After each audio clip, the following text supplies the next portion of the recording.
Mate, how you doing? Long time no speak. How's it all going?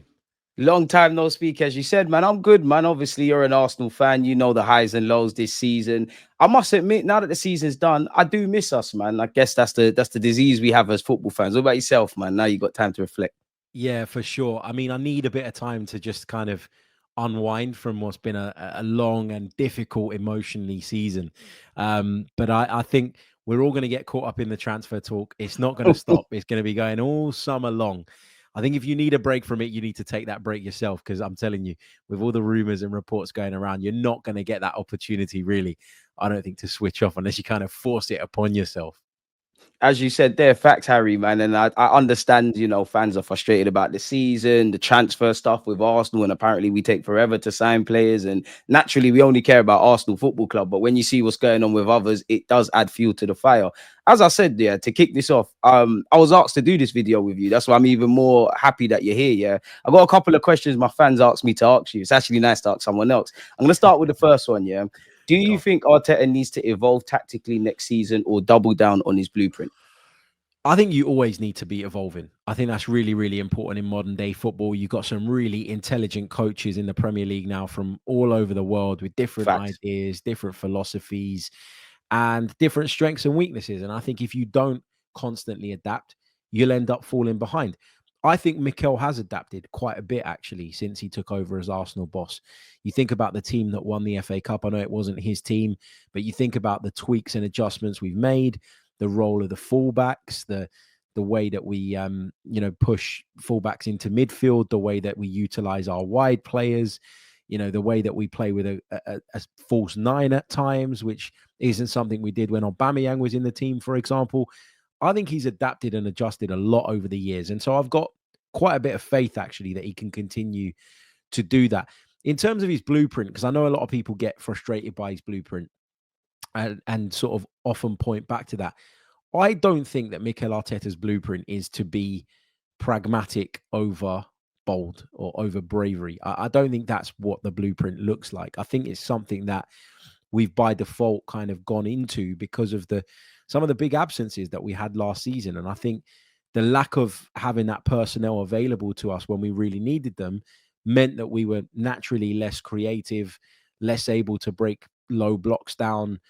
And I think, looking at, for example, and I don't know if you agree with me on this, but looking at PSG against us and in the rest of the Champions League, you look at that forward line and you go, they have got literally 3 match winners in that forward line. And we don't necessarily have that. We've probably got one that you can Exactly, rely yeah. upon regularly in Saka. Exactly. Havertz can do it on his day. Martinelli can do it on his day. Trossard can do it on his day. But I think it's more a personnel issue than it is a Mikel Arteta and his plan kind of problem. I think you're bang on the money, man. I think in relation to this season, I think it's been more adapting from Arteta versus evolving. I know people talk about the 5 year period and you kind of alluded to it with the FA Cup, but for me, I look at the last 3 years. So like 2022, 23 to now, that's kind of where we've come into these conversations about Premier Leagues and Champions Leagues and things. And I think the first year we was blisteringly good going forward. I think a lot of us fans look at it with rose tints and forget a lot of the games were on knife edge. So I think Arteta, doubled down a bit defensively. That takes us into the following season where we were great defensively. This year, I feel it's more adapting. Like you can't get away from talking about Arsenal, bro, without speaking about the injuries. And like you said, the personnel, whether we did or didn't do what needed to be done in the summer, we're kind of at where we're at. I got a question of my own, yeah, because you touched on the false nine stuff, and I know we're gonna get onto Gyökeres and Sesko and things, but like, do you think it's a bit too niche with the striker role that Mikel Arteta wants? Obviously, we need a striker that scores goals, but I think fans need to really comprehend that it's all the other facets that Arteta wants. We're not going to sign a striker unless they're able to do that. So, what do you think of the role potentially for Sesko and Gyökeres or any striker, really? Yeah, I think the role is more all-encompassing than Exactly. people want to accept, and I don't really understand why. Like, you can sit there and you can talk about these kind of like fox in the box type strikers that get one chance and bang. And yes, you'd love to have one of those players with that kind of clinical edge in your team. But Mikel Arteta's philosophy and idea is based around the sharing of goal scoring. He's not a manager that wants to funnel everything through one individual. That's not how he operates. That's not what he believes is the most effective way.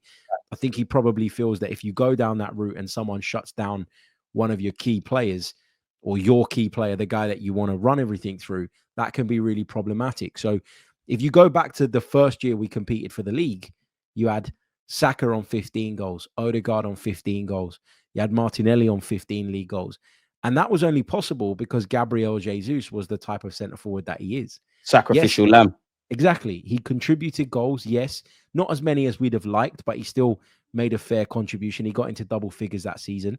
And I think, we've got to realize and wake up to the fact that that's what Mikel wants. Now, you might not agree with it. I might not agree with it, but That's what he wants. That's what he wants. That's what he's building towards. And it's like when people slag off Kai Havertz, they only look at the output in terms of his goals. They don't look at the fact that he drops deep and he brings other people into the game. They don't care about it, bro. They don't care. They don't care that he runs channels and he stretches teams. They don't care that he's a threat from set pieces, both offensively and defensively. They don't care that he can drop into midfield and support when the team's struggling. They don't look at any of that. And it's really basic analysis when it comes to our centre forwards.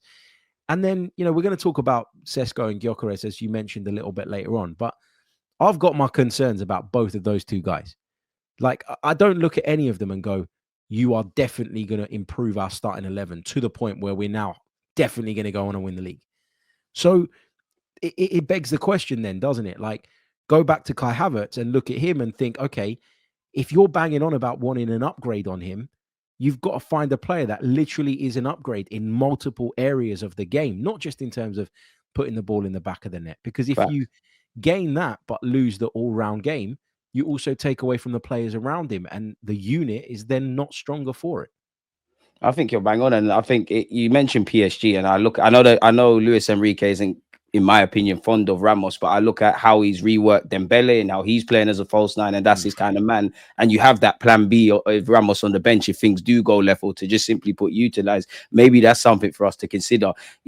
I want to ask you another question, because you mentioned Gabriel Jesus, and we would have liked him to have scored more goals for all his quality. That's something that's probably plagued his career since he's moved to Europe, right? And we know we need a striker that's going to score goals. Equally, as you said, whether people like it or lump it or care, you have to be able to do all the other kind of things. And naturally, we're Arsenal. We've been used to strikers. We'll be here all day speaking about them. But do you think we're too focused and fixated on a striker? Because you mentioned how, Arteta wants to share the goals around. Is it as important, equally more important, to get an upgrade on that left-hand side, potentially, with all the names we're linked with? I look at it from a more kind of zoomed out approach, right? So I look at it like this. We need more outputs in the final third of the pitch. Now, however you want to make that up as the manager, I don't mind. If you want to go and spend 100 million on a left winger and 20 million on a centre forward, but you get the outputs that we're after, I don't mind. Happy. And if you want to flip it the other way around and spend 100 million on a striker and spend 20 million on a left winger, as long as we get the outputs that we need, again, I'm okay with that. So I think we obsess about profiles of players. I think we look at players and we go, we need a A9 who plays in this way, whose strengths are this, whose weaknesses are that.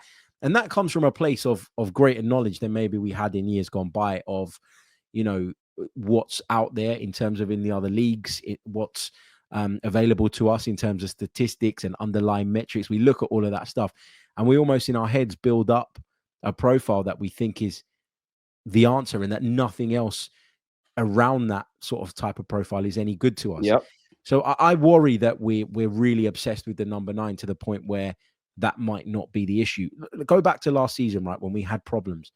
Okay, we were missing key players, but I still didn't look at us in some of those games and think, if we had that killer number 9, we win this game. Because at times I didn't ever feel that we were bringing the centre forward into the position or that we were working the ball into that part of the penalty area whereby a centre forward of that profile we're talking about could really come alive. So for that reason, I think it's just really important that we bring a bit more flair, a bit more match-winning capability. One of my criticisms of Arteta over the last few years, and I'm a big Arteta fan, I'm fully on board, but one of the things I've always kind of had in the back of my mind is, do we have enough flair in our team? Have we coached the flair out of this team? Is that the way that we want to go? Do we prefer functionality over flair? And you watch PSG and you see flair galore, and that's amazing. And that's what I, as a football man, want to see. But in the Arsenal team, you don't have that right now. And the players that we're being linked with don't exactly bring that either. So I'm starting to lean towards the idea of it being an Arteta thing in terms of functionality physicality over flair for him. In which case, does that still solve the problem that we have? I don't know. And that's a good point, because it's like, how far does it go? Is that something that you reckon Mikel Arteta has got to rest in terms of his own coaching philosophies, whether it's at Arsenal or elsewhere? Because I'm a bit like you. It's like, I'm a big fan of Arteta, but I can criticize certain things. I think people want to have their cake and eat it. You know, I want my manager to be a control freak. I want him to do all of those things he's done. Because as much as people call his tactics negative and defensive, we wouldn't be to this point. I'm not happy to be here. You know, I'm not screaming and shouting about second, but we're at this point. We're a difficult team to play against. We've got a great top six record. We got to the semi-finals. But then I look at Luis Enrique. Now, of course, I'm not comparing the managers, but they're very similar in that they micromanage. But I just feel Luis Enrique, maybe it's an experience thing, because I do feel that's been a theme of Arteta this year. He's found that freedom within a framework, as you've put. You know, he's reinvented Dembele in that false nine. He's got Carrot Skeeler and all them guys shining and they're defending. Is that something Arteta's maybe has to let go then? Because I don't know if it's as simple as we get that left winger, that striker, and bang, we're immediately better forever. Because there's been times where we've had all our players out there, and I'm not saying everyone's the best, but I've still questioned how we're creating chances. And then we've also had that double-edged sword where we've created like 2 chances and we've not necessarily converted it. So I understand why fans say, you know what, we might just need better players. But where do you stand on that? I think we need better players in a lot of areas, actually. Yeah, I think, you know, yes, okay, as a coach, I think he's got some shortcomings, and I think these are things that he's going to learn along the way. And he's going to learn from season to season, right? You reflect on a campaign, you look back at maybe what you could have done better, and you realize that you made a mistake, perhaps that you didn't feel was a mistake at the time, or that you couldn't see at the time. That happens to all of us in every line of work, right? But I think for me, we're so obsessed with the forward line. Actually, the midfield was a big problem last season. Creativity. You know, Partey can only do so much from the 6 role in terms of pulling the strings. Declan Rice is a fantastic ball carrier, and he contributed a lot, particularly in the second half of the season, in that final third, getting forward, using his power, his strength, scoring goals, big goals. All of that's great. But is he the premium type player when you're trying to unlock a low block? I don't think in that 8 role, I don't think he is. And then you've got Martin Odegaard, who can be that. We know he can because we've seen it before, but just completely fell off a cliff in terms of his form. So I actually think, in terms of creativity, the Zubimendi signing could be massive, because if Martin Odegaard's not on it and he's not making it work, then you need someone else in that midfield that can step 5-10 yards further up the pitch and start to dictate the tempo. Start conducting. Exactly. And start to unpick locks. We don't have that right now. You know, if I say Rice isn't that guy, and he's a great player, but he isn't that, then what are the alternatives? We had Jorginho, who would have come in as the 6, but didn't have the legs to get up into more advanced positions and then get back into the 6. We always felt the need to protect him when he was playing, and that hindered us in other ways, I felt. Facts. Or, you know, Mikel Merino, he's not that either. You know, he's that big, powerful, functional midfield player. We just don't have enough of that flair and enough of that quality. I didn't think Mikel was ever really confident enough in one area, maybe physically, to stick him in there when we could have done with it. Well. Yeah, exactly. So I think that midfield is something that we need to work on as well. And you got to find that balance. You look at Luis Enrique's midfield, and they're the benchmark right now. They're the European champions, and they've blown everybody away. You know, you looked at that midfield, and everybody said going into all the games that they played against English opposition, that midfield's going to get overpowered, overrun. Didn't happen once. And I was in Vitinha's press conference before the Arsenal game, before the home leg, and someone asked him, do you worry about the power and the physicality of Declan Rice? And he literally said, you've said this to me before every game that we've played in the Champions League this season, and it doesn't happen. You said it to us against Liverpool, and it doesn't happen. We can hold our own. And not only have they got that ability to buzz around the pitch and close spaces down and be aggressive, but they're all of an incredibly high technical level.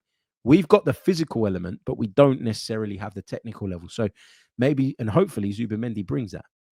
I mean, it's a bit weird you saying that. Not weird, because I think you're speaking facts, and I'm not necessarily criticizing Mikel Arteta. I just feel collectively as a club, we've got to this point now of getting over the line, and everything you've touched on, I actually think we need to kind of do. But I just found it's a bit weird that never during this Emirates era that I would have thought that, you know, we'd be described as a physical team, not necessarily a technical one. I know we've got technical quality, but then it makes me ask you, like, obviously I've indirectly asked you about a striker, I've asked you about a left winger, you're spot on about Zubimendi. Zubimendi. Do you feel, and obviously Zubimendi could, Mikel Arteta, I think against Bournemouth, it didn't work, but he played like what I would say a flat midfield three rather than Odegaard being there. Do you feel like we need to prioritize direct competition or someone that can deputize for Odegaard? Because there has been times where I thought it might be a case of just take him out the firing line. How many times do we see that a player's trying to play into form, it doesn't happen, you come out the side for someone else, they have a good game, you come back in, Bob's your uncle? Like, do you think that's a priority for us, that 8.5, that 10, or should it be? I think it's something that we can solve internally if we've got everybody else fit. And that's the key, right? Like I Yeah, felt that during that period where Odegaard was really struggling, I would have quite liked to have seen, I know people will laugh at this, but I'd have quite liked to have seen Kai Havertz come into that position. You know, he can do the physical stuff. You know, he can defend. You know, and he then can do the ghost. tactical stuff. Exactly. You know, he can ghost into the penalty area. One of the things we talked about a lot when we signed him was him arriving at the far post. Everyone was talking about the left-hand side, but why couldn't he do that from the right-hand side, coming in on his left foot? Like it's True. doable. And I look at him and I think if he was available, we might have had a situation where we could have left Mikel Merino up front, which was working, and we could have had Kai Havertz playing and getting really close to him and gone a little bit more direct with those two big men in there. It doesn't always have to be an 8/10, the role that right-sided player plays. Sometimes they can go and play as a second striker. And if you've got the right midfield balance behind them, like nobody would have had an issue with Partey and Rice sitting as a 2. Like that would have been pretty strong, wouldn't it? And that can happen going forward with Rice and Zubimendi or Partey and Zubimendi, depending on if Partey stays. We've got options internally. One of the things that Mikel does deserve credit for is that he's built a side that's very versatile. There's a lot of players in that team that can play many roles. Exactly, that can help you in multiple positions. And I think a lot of the problems that we suffered, we had solutions internally. It's just that those solutions weren't available to us either. So I don't want to overreact and be like the squad's too small and the squad's too thin. No, actually, we had an unprecedented amount of injuries. And if you take that out of the equation, then actually we're in much better shape as a squad than I think people give us credit for. I don't think you're wrong. I just feel like Mikel Arteta said, it's just about adding quality and a few more numbers. He keeps, obviously you're in the press conferences and I know managers have to be a bit diplomatic. Obviously what they're going to say in public and what they would say to their, friends and family and their close circle is very different. But I don't think Arteta's ever lied. I don't necessarily think he's ever been specific. I feel as the season's kind of been winding down, he's been very specific about Berta, about what the club needs to do. Maybe I'm interpreting it wrong, but it's almost like he's signaling his intention and kind of putting at the feet of the powers that be above you. He's quite bullish and he's talking about goosebumps and things like that. So I know they're going to be on the case with that in that regard. It's just like you said, we've got to find that balance of, having our way of playing, having our identity and having an ability to pivot. You mentioned Paris Saint-Germain. I have to ask you, obviously when we went out against PSG, Arteta said we were the best team in the Champions League. Where are you with that? Because I love Arteta, but I get it, but I can't say I agree, Arteta, man. I can't. Yeah, I didn't agree either. And I went quite big on it the next day because I just felt like it was Mikel Arteta being a bit of a sore loser. Now, sour grapes. Yeah, to get to that level, you have to be a pretty bad loser, right? You have to have True. that drive and that fuel. And so I don't necessarily have a massive problem with it. But in terms of those comments, in isolation, they were wrong. And I felt that he needed to come out and respect PSG for what they'd done to us over the 2 legs. We had a lot of the ball at times, but it was because they wanted us. They were fine with us having the ball. They were in front. There was no need for them to go chasing the game. Did we create some chances? Yes, we did. Did we run them closer than most? Yes. But to say that we were better than them was to fundamentally overlook one of the most important thing in football, which is conversion. If you can't convert, then there's no point in having all of the ball and there's no point in having all the XG numbers and all the rest of it. Facts. So it was as if he kind of looked at the stat sheet maybe after the game that was given to him. He highlighted the things that were favorable to us, but just completely ignored all the rest of it. And that for me saw him come across a little bit delusional. We know him because he's our manager and we want him to succeed and we love him. And so we looked at it and went, okay, like he's just really upset. You could see it. He's emotional right now. He's emotional, exactly. But others would have taken that in a really bad way. And I think as a manager, you don't just manage your own fans. You don't just manage, everybody else, like sort of within your club and within your sphere. You have to manage the wider media as well, because the narratives around you often come from them. You know, Even when you don't speak. even exactly what's Gary Neville saying about you? Now, you might sit there and go, I don't give a shit what Gary Neville says about me, but ultimately that is going to spread like wildfire. It's going to grab traction. Exactly, and it creates a narrative around you. So I think you've got to be really careful. It's the hardest thing in the world to keep a lid on your emotions when you're that invested in something. But he failed to do it on that night. He did.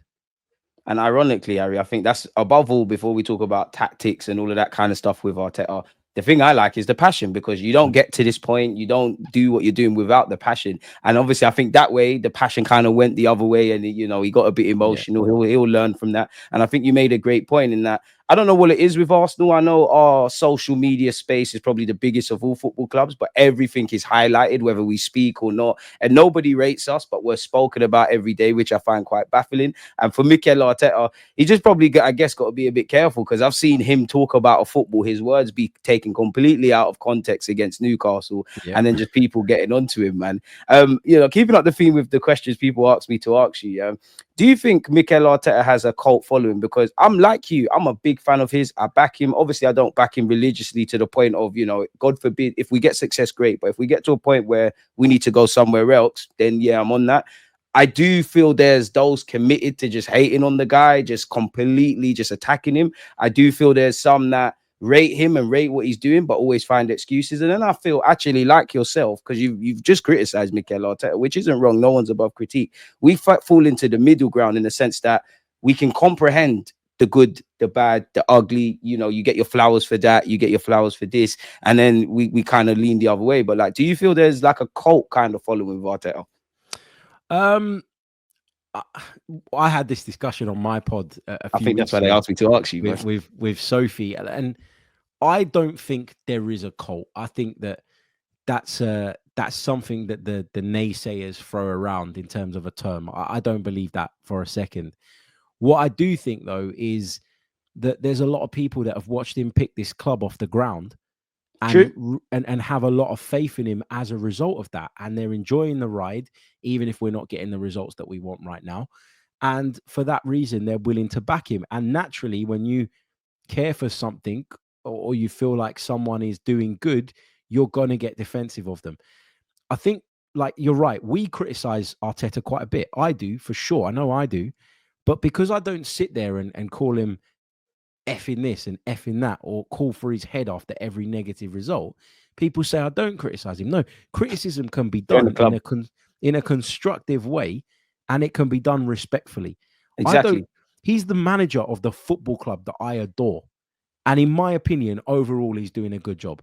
Why would I sit there and slag him off for no reason?